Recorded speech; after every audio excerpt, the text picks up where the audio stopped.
দৈনিক প্রথম আলো তাদের প্রধান শিরোনাম করেছে সম্পাদক মতিউর রহমানের নেয়া প্রধান উপদেষ্টা ডক্টর মোহাম্মদ ইউনূসের সাক্ষাৎকার নিয়ে। সংস্কারের জন্য ঐক্যবদ্ধ হন, এই সুযোগ আর আসবে না, বিশেষ সাক্ষাৎকারে ডক্টর মোহাম্মদ ইউনূস। আওয়ামী গডফাদারদের নিয়ে ধারাবাহিক প্রতিবেদনের আজ তুলে আনা হয়েছে কুমিল্লায় দুর্বৃত্তায়নের প্রতীক হয়ে উঠেছিলেন বাহার।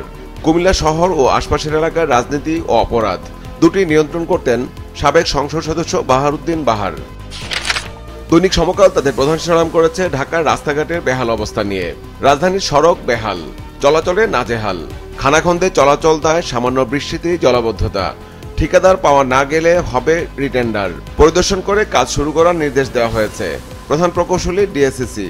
চট্টগ্রাম উন্নয়ন কর্তৃপক্ষের আবাসন প্রকল্প নিয়ে পত্রিকাটির রিপোর্টে শিরোনাম করা হয়েছে সিডিএর আবাসন প্রকল্প, স্বপ্ন দেখানো কল্পলোকে যেন কেনা দুর্ভোগ, প্রভাবশালীদের প্লট দিতে নকশা বদল বারবার, সবুজ এলাকা থাকার কথা 10 শতাংশ, সেখানেও প্লট, নাগরিক সুবিধার জন্য সংরক্ষিত জমি থাকার কথা 30 শতাংশ, বাস্তবে তা নেই। 1 বছরে জনঘনত্ব থাকার কথা 350, আছে দ্বিগুণের বেশি। স্কুল, খেলার মাঠ ও কবরস্থানের জমিও বেচে দেওয়া হয়েছে।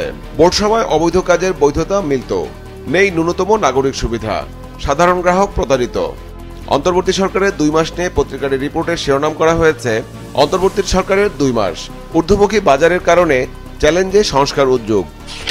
অন্তর্বর্তী সরকারের 2 মাস পূর্ণ হওয়া নিয়ে দৈনিক যুগান্তর তাদের প্রধান শিরোনাম করেছে প্রত্যাশা পূরণে আশাবাদী অন্তর্বর্তীকালীন সরকারের 2 মাস।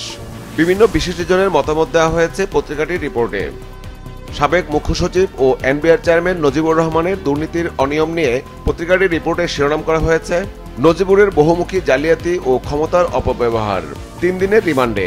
রিপোর্টে বলা হয়েছে শেখ হাসিনার সঙ্গে ঘনিষ্ঠতা দেখিয়ে নানা দুর্নীতি, শেয়ার কেলেঙ্কারি তদন্ত করছে বিএসইসি, সম্পদের খোঁজে দুদক, অভিজ্ঞতা ছাড়াই বিএমএসএফ এর চেয়ারম্যান, এনবিআর এর জনবল নিয়োগে জালিয়াতি, আদালতে পচা ডিম ও জুতা নিক্ষেপ। দৈনিক কালের কণ্ঠ তাদের প্রধান শিরোনাম করেছে ব্যবসা বাণিজ্যের পরিস্থিতি নিয়ে। রিপোর্টে শিরোনাম করা হয়েছে ব্যবসা গোছাচ্ছেন 150 শতাধিক কোম্পানি, আরজেএসিতে আবেদন, জুলাই সেপ্টেম্বরে পুরোপুরি বন্ধ 83টি, বন্ধের প্রক্রিয়ার মধ্যে অন্য সব কোম্পানি, লোকসানি কারণ বলছেন ব্যবসায়ীরা, প্রকৃত কারণ খতিয়ে দেখা হবে বাণিজ্য সচিব। সাবেক প্রবাসী কল্যাণ মন্ত্রী ইমরান আহমদের দুর্নীতি অপকর্ম নিয়ে পত্রিকাটির রিপোর্টে শিরোনাম করা হয়েছে অপকর্মের সম্রাট সাবেক মন্ত্রী ইমরান। দৈনিক কালবেলা তাদের প্রধান শিরোনাম করেছে পদ্মা ব্যাংকের অনিয়ম নিয়ে। শাক দিয়ে মাছ ঢাকা ছিল পদ্মায়। দেশে 2013 সালে নতুন যে 9টি ব্যাংক অনুমোদন পায় তার একটি হচ্ছে পদ্মা ব্যাংক, সাবেক ফার্মার্স। শুরু থেকে এটির কার্যক্রম প্রশ্নবিদ্ধ। রিপোর্টে বলা হয়েছে 3000 কোটি টাকা খেলাপি হয়েও ছিল আড়ালে। মোট ঋণ 5694 কোটি টাকা, 6 মাসে বেড়েছে 160 শতাংশ। অন্তর্বর্তী সরকারের 2 মাস পূর্তি নিয়ে পত্রিকাটির একটি বিশেষ প্রতিবেদন করেছে, যার শিরোনাম দেওয়া হয়েছে কূটনীতিতে সফল, বাজারে অস্বস্তি। অন্তর্বর্তী সরকার বিশ্ব পরিমণ্ডলে আলো ছড়াচ্ছেন ইউনূস। আর্থিক সচ্ছলতা ফিরছে দেশে। রাষ্ট্র সংস্কারে 6 কমিশন, উপাচার্য নিয়োগ প্রশংসা কুড়াচ্ছে। বড় ঘটনা গম্ভীরুথী কনভেনশনে সই। সক্রিয় হচ্ছে না ফ্যাসিবাদী ধারার পুলিশ। বাজারে আগুন পুড়ছে মানুষ। দৈনিক বাংলাদেশ প্রতিদিন তাদের প্রধান শিরোনাম করেছে অন্তর্বর্তী সরকারের 2 মাস পূর্তি নিয়ে, ইউনূস সরকারের 60 দিন। প্রধান উপদেষ্টাকে নিয়ে পত্রিকাটির আরও একটি রিপোর্টে শিরোনাম করা হয়েছে বিশ্বের প্রভাবশালী মুসলিমের তালিকায় ডক্টর মোহাম্মদ ইউনূস। আগামী সংসদ নির্বাচন ঘিরে পত্রিকাটি একটি বিশেষ প্রতিবেদন করেছে, যার শিরোনাম দেওয়া হয়েছে সবার টার্গেট 300 আসন, ছোট বড় অনেক দলই নির্বাচনী ভাবনা। দৈনিক দেশ রূপান্তর তাদের প্রধান শিরোনাম করেছে কেন্দ্রীয় ব্যাংক ইস্যুতে। বাংলাদেশ ব্যাংকের সাবেক 2 গভর্নরকে নিয়ে পত্রিকাটির রিপোর্টে শিরোনাম করা হয়েছে 2 সচিব গভর্নরের সর্বনাশ। আব্দুর রব তালুকদারকে নিয়ে পত্রিকাটির রিপোর্টে বলা হয়েছে ডি গ্রেড গভর্নর, খেলাপি ঋণের রেকর্ড, বিভিন্ন গ্রুপ ও প্রতিষ্ঠানকে অনৈতিক সুবিধা। আর ফজলে কবিরকে নিয়ে পত্রিকাটির রিপোর্টে বলা হয়েছে সব মহলের আজ্ঞাবহ গভর্নর, প্রথম লাখ কোটি টাকা ছাড়াই খেলাপি ঋণ, জোরপূর্বক ব্যাংকের মালিকানা পরিবর্তন।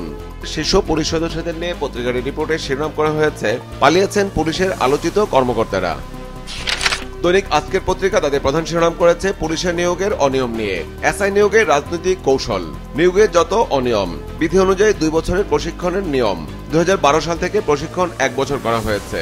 ভাইবার আগেই গোপনে পুলিশ ভেরিফিকেশন। 12 বছরের নিয়োগ 10,000। নিয়োগে প্রাধান্য পেত প্রার্থীর রাজনৈতিক মতাদর্শ। গোপালগঞ্জের কোটা ছিল 0.81%। নিয়োগ হয় 3.88%। তালিকা চূড়ান্ত করতেন সাবেক স্বরাষ্ট্রমন্ত্রী ও পুলিশের সিন্ডিকেট। চট্টগ্রাম সিটি কর্পোরেশনের সাবেক মেয়র রেজাউল করিমের অনিয়ম নিয়ে পত্রিকাটির রিপোর্টে শিরোনাম করা হয়েছে, হত্যার ভয় দেখিয়ে জমি লিখে নিতেন মেয়র রেজাউল। চসিকের সাবেক মেয়রের নামে কৃষক দল নেতার মামলা।